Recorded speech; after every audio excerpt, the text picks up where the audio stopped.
So let's talk about Cat Quest 2. This one is I felt that this one was a bit of a step back and a step forward at the same time. It's like 2 steps forward, 1 step back. So basically what we got here is you have an escalation in difficulty because now they're balancing it or attempting to balance it for 2 players. When I'm only playing it as solo, but yet I have a helper, and actually for the most of the playthrough, the helper did most of the damage because they never got hit except for this that was the first time they got hit, was this last 2 missions. It was crazy. I mean, the point that it's gonna frustrate some folks, right? They may bail on it way too early rather than sticking it out like I did. It's not a long game, but if you get in there and you upgrade your weaponry, they do teach you how to do it, so I'll give them mad props for that. And it was real cheeky, just like the first one, so I enjoyed that. Combat-wise, I thought it was a step back.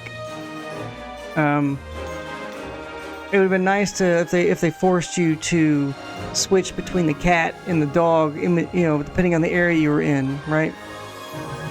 So they're more aggressive to the cat if you're in the dog area, more aggressive against the dog in the cat area, etc., etc., etc. So, way too many items. Oh my god, way too many. It was getting sketchy there. I thought I was gonna miss one item, and I was just like, bruh. I mean, apparently, I do like the fact you can upgrade your equipment, though, but it costs money rather than you going and farming materials for it, right? Like, go farm some rock monsters to upgrade your sword or whatever. I mean, I would have preferred that over just raw money, and it was just getting so ridiculously expensive. Even with a bunch of farming, you were never gonna really make a good amount of money unless you just go to New Game Plus and what have you, or farm the same dungeon over and over and over. I just didn't want to do that.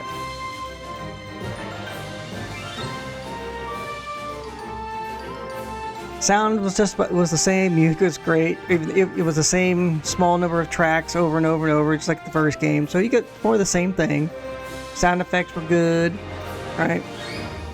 I prefer a little bit more in the way, you got good cat sounds, but you didn't really get good dog sounds. You only got a couple of barks, so I know it's Cat Quest, I get it, and they're trying to add other critters to it. Are they gonna add lizards in the third one? No, there's a third one coming.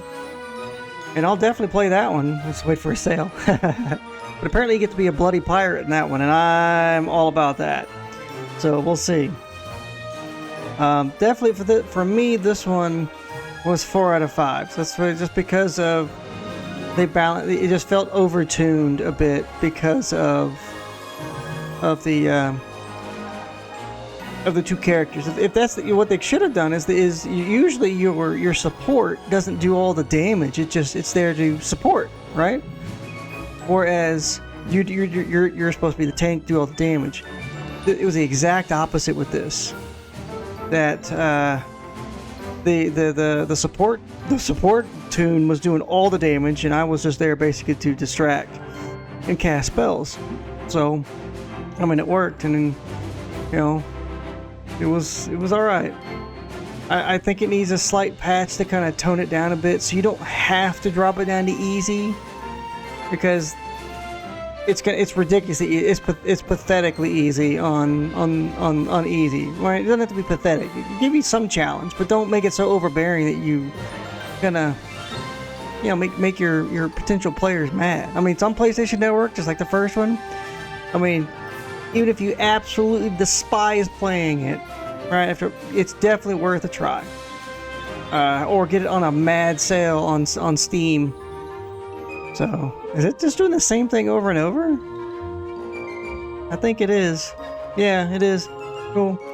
Alright, well that ends the playthrough of Cat Quest.